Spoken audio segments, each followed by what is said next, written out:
Hi, how are you? I'm fantastic. How are you doing? Good, good.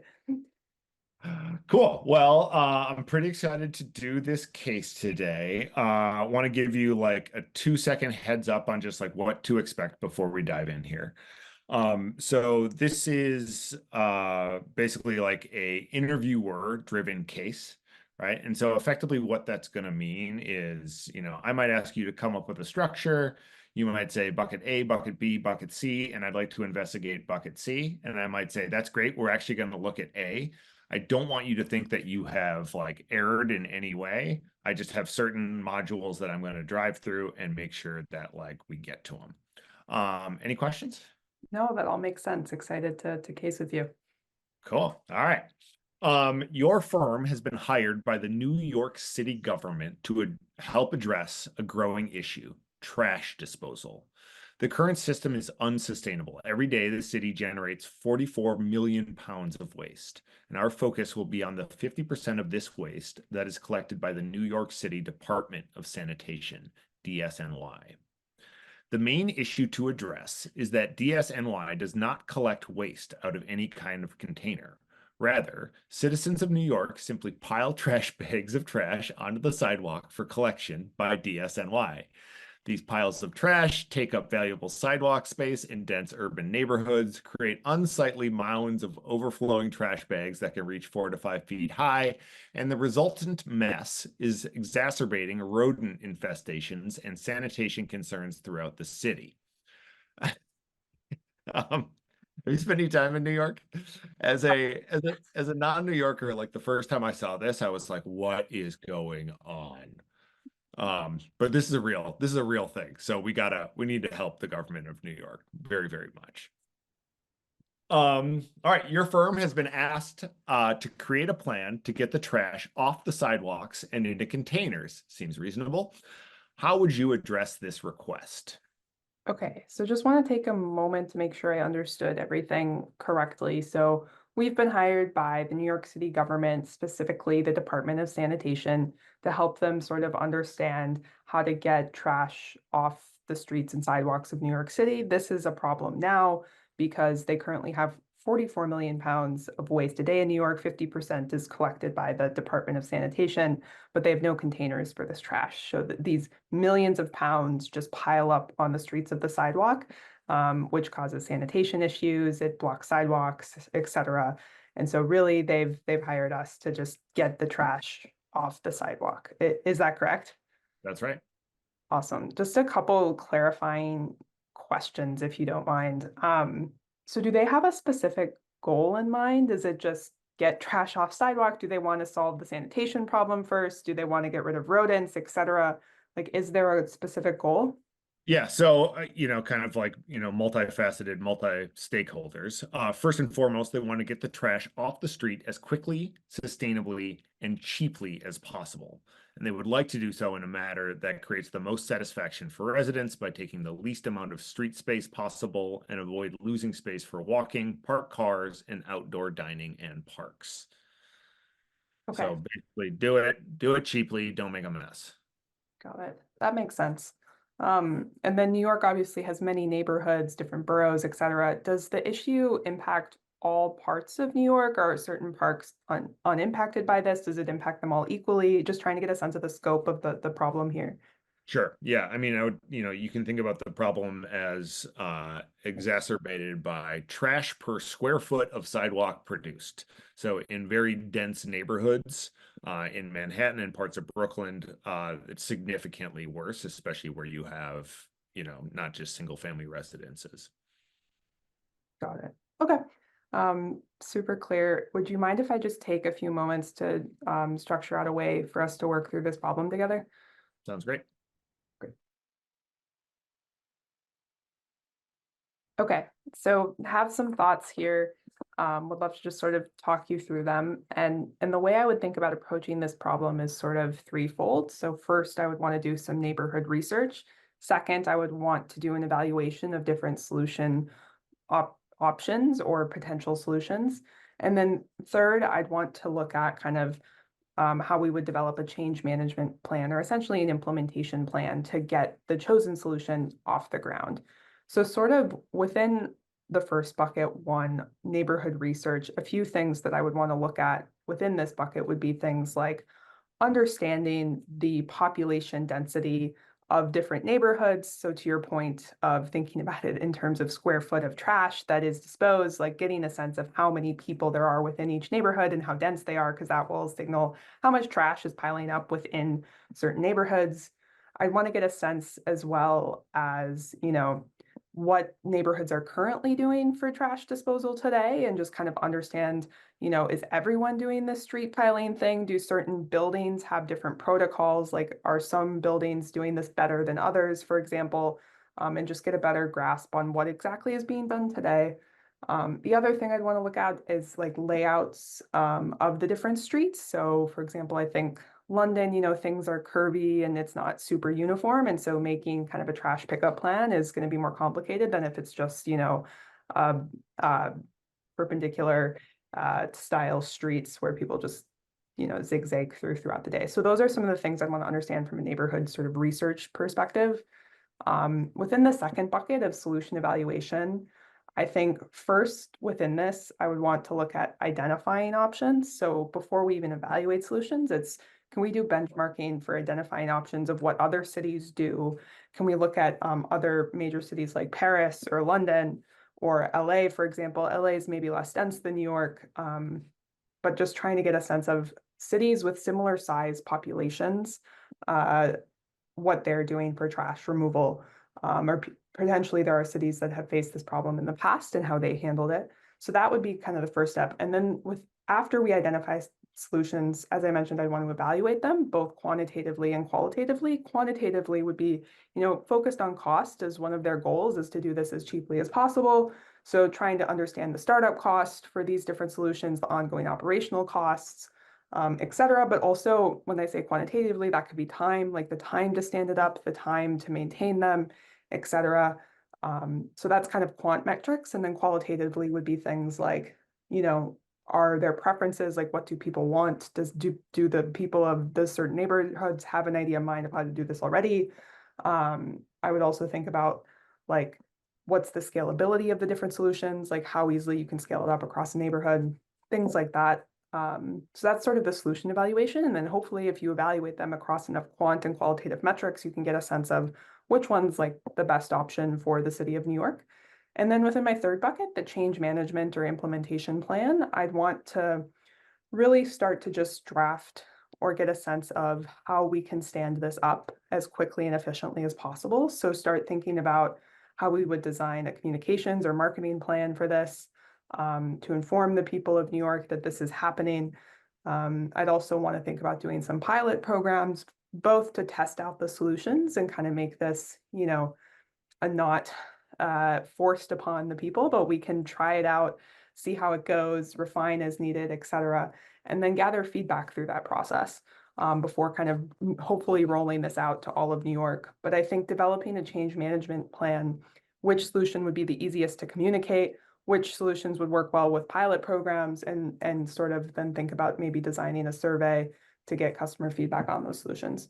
So within those three buckets of sort of trying to understand this problem, I think starting within the first bucket of neighborhood research, wondering if you have any data on neighborhoods or neighborhood makeup, et cetera, that we can look at to sort of start working through this problem.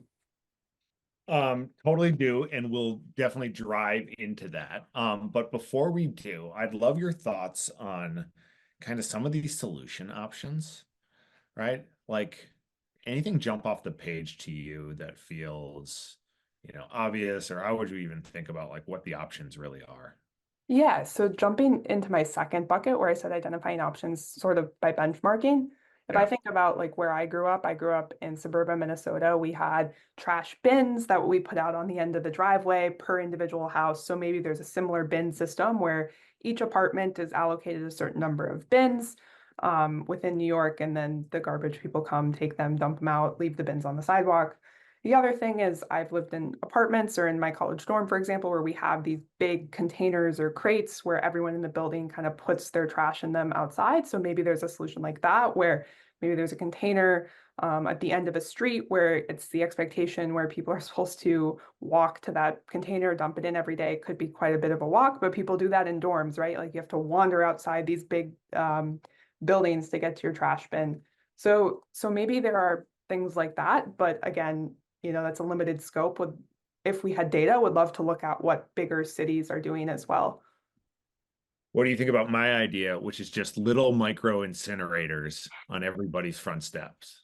We I just park. think if someone can find a way to incinerate trash without emitting toxic fumes into the air, they would be a billionaire. And so I would love that idea, and would want to invest like right away. But I don't know if we have the technology today to do that. After this case, we're going to get right into it. All right. So we do have some kind of like market sizing. We just want to get like a feel for how big this problem is. So I'm going to give you some details that we've collected. One of the associates on your team has found the following data. DSNY collects 120,000 cubic yards of waste from Manhattan each day. And we are evaluating two potential containers. One of them is a shared container the size of a half of a parking space, and it can hold 3 cubic yards of space. An alternative is an individual bin, which can hold 0.3 cubic yards of space. How many of each type of container would be required, assuming once daily collection in Manhattan? Okay. So to figure out the number of containers that would be required, I think you would have to take the total number of trash that is collected per day divided by the yards or capacity, cubic yard capacity of these containers. So if I were to do that with the numbers you provided, the Department of Sanitation collects 120,000 cubic yards of trash per day. If I just start with the shared container to begin with, they each hold 3 cubic yards, so 120 divided by 3, that would be about 40K containers is what you would need of that option. And then of your second option that you presented, the bins that each hold 0.3 cubic yards of space, so that would just be the 120K divided by 0.3. 0.3 is just 1/10 the size of 3, so that would just be 10 times the original 40K we just calculated, so 400K. So you would need 40K of the shared container and then 400K of the little bins or the smaller sized bins. But this is that 120, I'm assuming, is an average. It's not perfect for every street. And so you're probably going to have some that might overflow a certain day, or some streets that need more bins or less bins, et cetera. And they're not going to all fill perfectly. So I'm just going to like simplistically assume a margin of error of 50-ish% and say probably in the range of 40 to 60K containers or 400 to 600K bins is probably what you would need. Great. Awesome. So let's assume that the shared containers would need to use the space currently reserved for on-street parking. Assuming the average cost of a parking space in Manhattan is $500 per month, what is the implied opportunity cost of the space needed for the shared containers? Just to make sure, remind me, how big is a container relative to a parking spot? I believe you mentioned, I want to make sure I got that number correct. It's a half of a parking space. Half of a parking space. Okay, so just to think through this, I think you'd want to take number of containers, kind of multiplied or divide by how big it is relative to a parking space, and then multiply that by, that gives you the opportunity of like parking spaces lost, and then multiply that by the revenue you would have got from a parking space of the $500 per month. So if I were to just kind of structure out this problem, we would have, I'm going to take the upper end of the range that I just said, so 60K containers, just to be conservative in this approach. If each one is half the size of a parking space, I'm going to multiply that by a half. So that would give us, 30K parking spaces of opportunity costs times the $500 per month. 30K times 500 is the same as 3 million times 5. So that's just $15 million a month in terms of opportunity cost. And my initial reaction to this is that is quite high. I don't know what the New York City department's budget is per year, but $15 million a month seems like quite a lot of money to be giving up to provide a service that will also cost money. So I would probably want to look in terms of next steps, like what is the cost of the containers, and kind of what the size of our budget is, and if we can absorb that. Yeah. What do you think about this half a parking space problem that we have? What could we park in the other part of it? In terms of half a parking space, Yeah, well, well, you can park motorcycles, you can park bikes, you can park people, etc. So it's not just you're taking away the cars, you're taking away the space that people would have to, use the sidewalks for their leisure, etc. sure. And it just would having these bins all over the city, in addition to the cars that probably aren't going anywhere, Yeah, the streets are going to be quite crowded. yeah.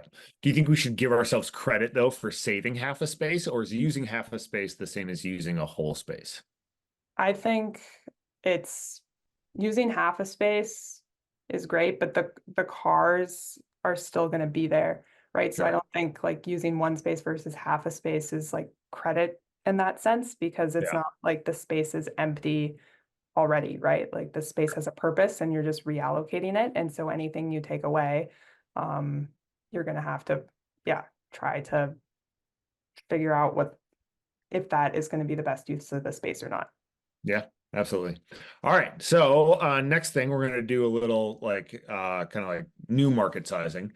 I'd like to estimate the total upfront and ongoing cost to maintain the shared containers, assuming DSNY chose only that option. Okay, so upfront cost, I think I'm gonna have to make a lot of assumptions here. But if I assume a container costs anywhere from, $500 to $1,000 per container, um, I'm just sort of I'm going off kind of what it takes for me to I'm going off. I've had garbage people come to my house before and taken containers of stuff, and I've been charged for them to do that. And that has been like anywhere from $100 to $200. And they obviously have to put that in a space. And I thought that was pricey. So I think, if they can fill one of their bins with, a multiplication of what they've taken away from my place, I think $500 to $1,000 maybe makes sense. But again, this is a huge estimation.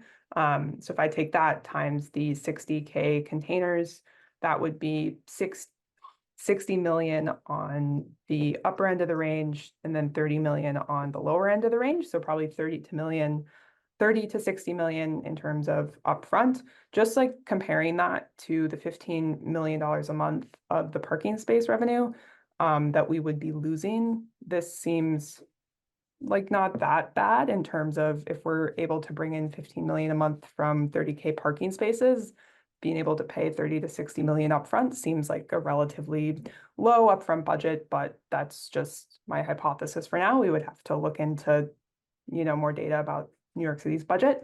So that's my upfront cost. In terms of the ongoing costs, I would say you'd have to clean the containers every year and maintain them.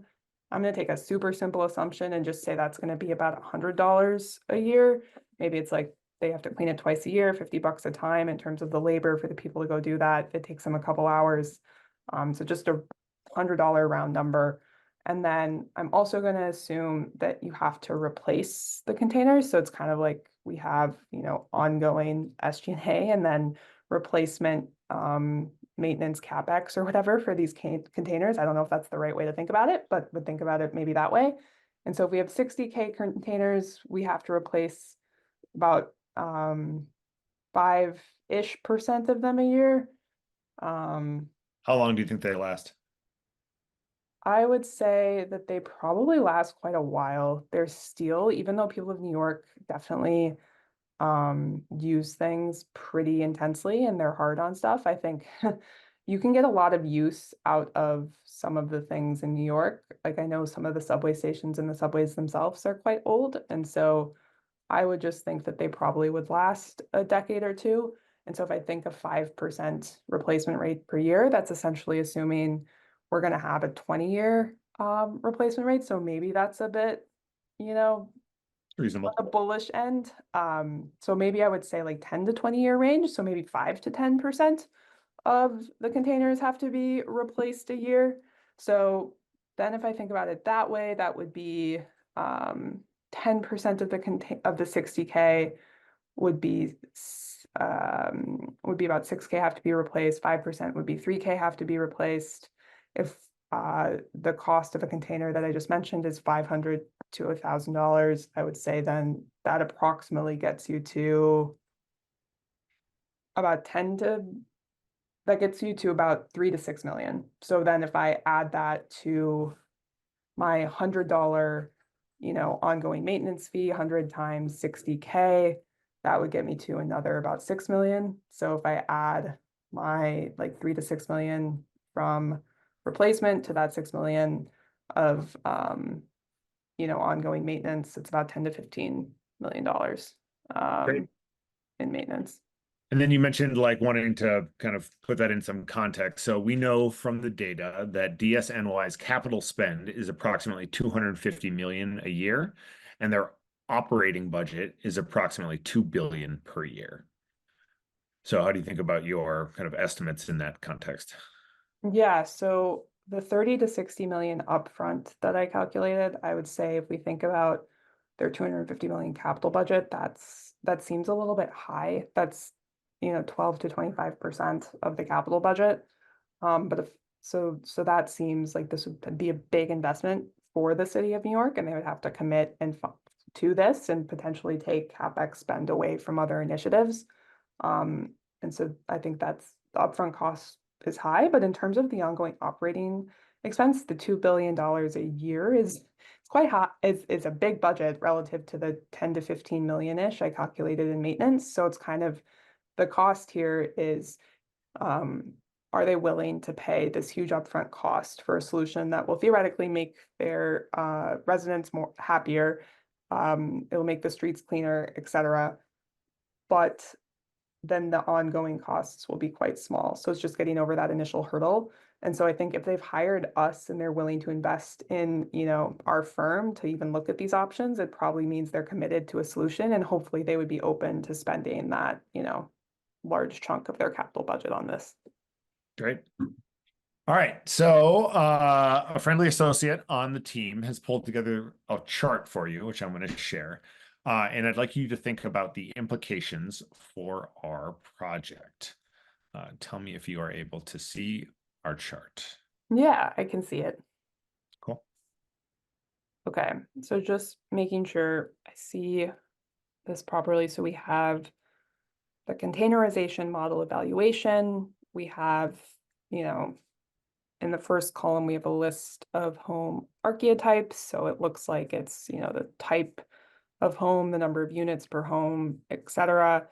And then the second column looks like we have number of street sections and the percentage of streets that each home type makes up. And then we have the total at the bottom. And then the third column is daily waste kind of per home type. So this goes back to, thinking about populations and how much waste each home type or each person may generate. Here it's kind of grouped by home, which is easier way of looking at it than by person. Okay, so that's what we're looking at. Just want to take a couple seconds to look at the chart, and we'll kind of get back to you with some thoughts. Great.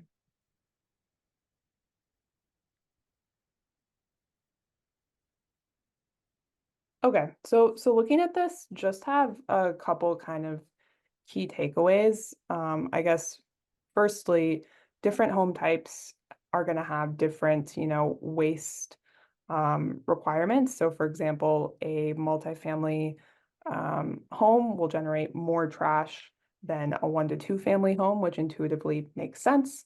The second thing is, the largest trash generators are not necessarily tied to the most number of streets. So I'm looking at, the fourth row multifamily buildings with 50 to 150 units has, is 16% of total waste, but only represents 6% of the streets, which just adds a layer of complexity to this problem because you can't just have when we were talking about the opportunity cost of the bins on the streets, and you were asking, okay, relative, we're taking away a parking spot, but you're also taking away the people's walking space, et cetera, bikes, parking, et cetera.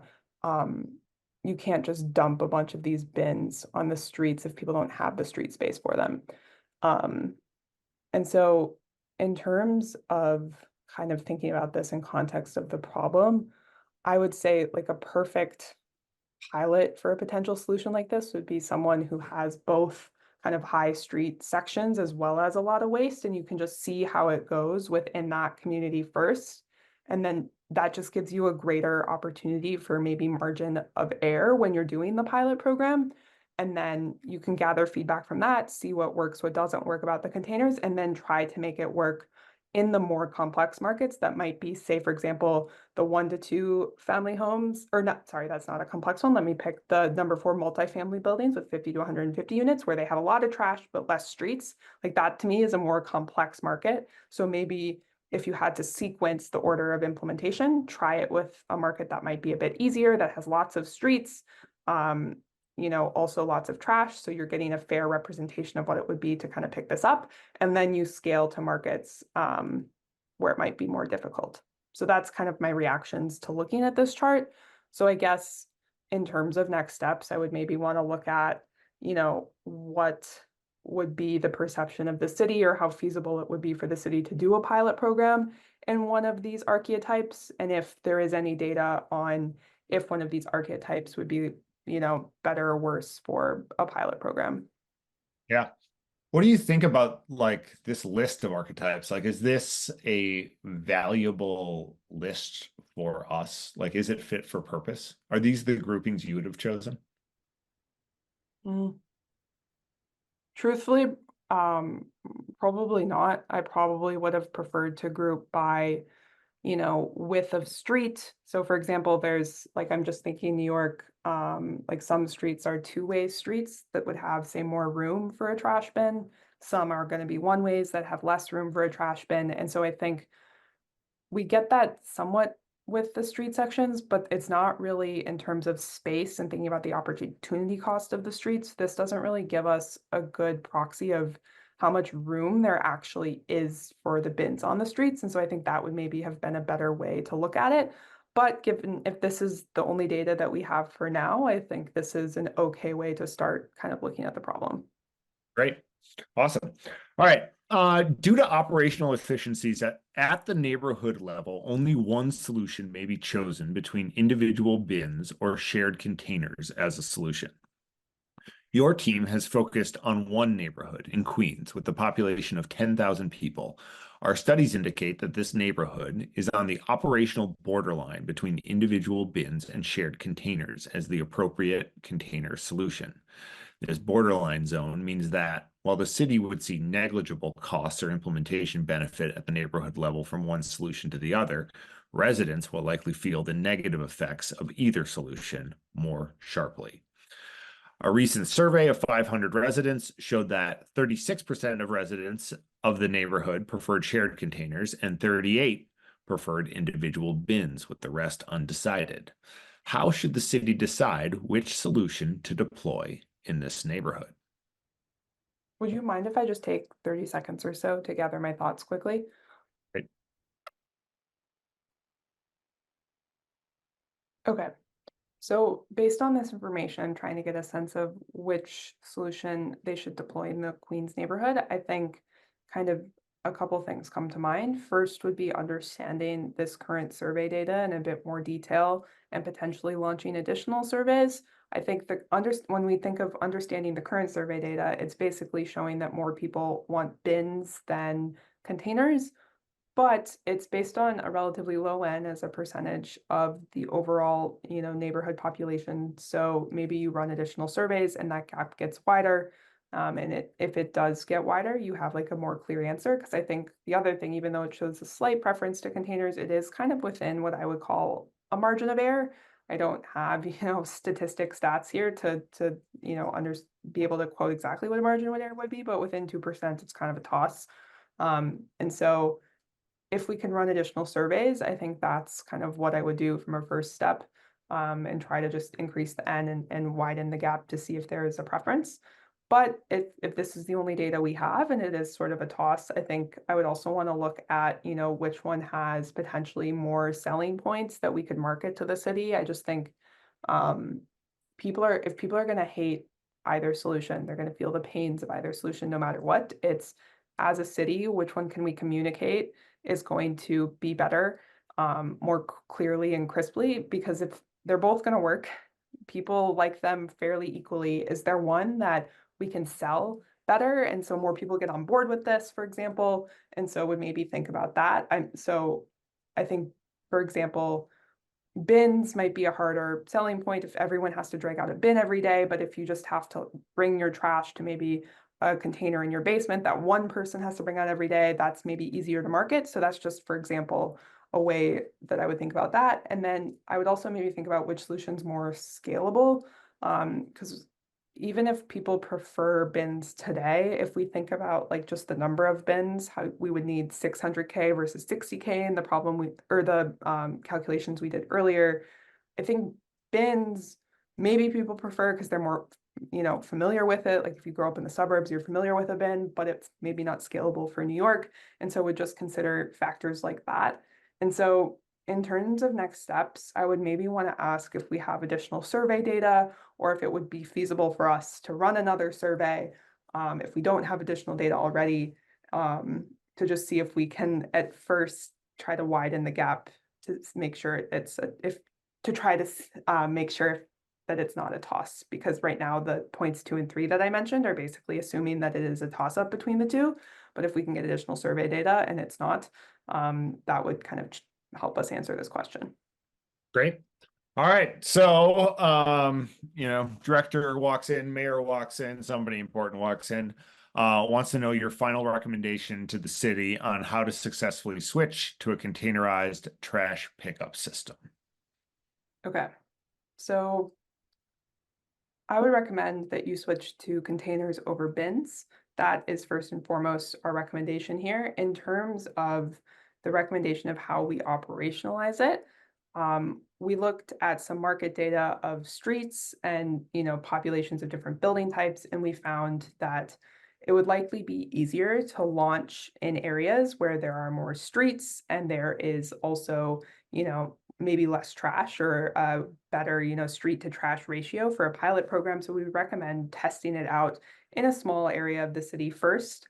And then after you test the pilot program, gather feedback from your residents, collect survey data, see what went well and not went well, refine your pilot, and then expand into additional areas beyond the city as well.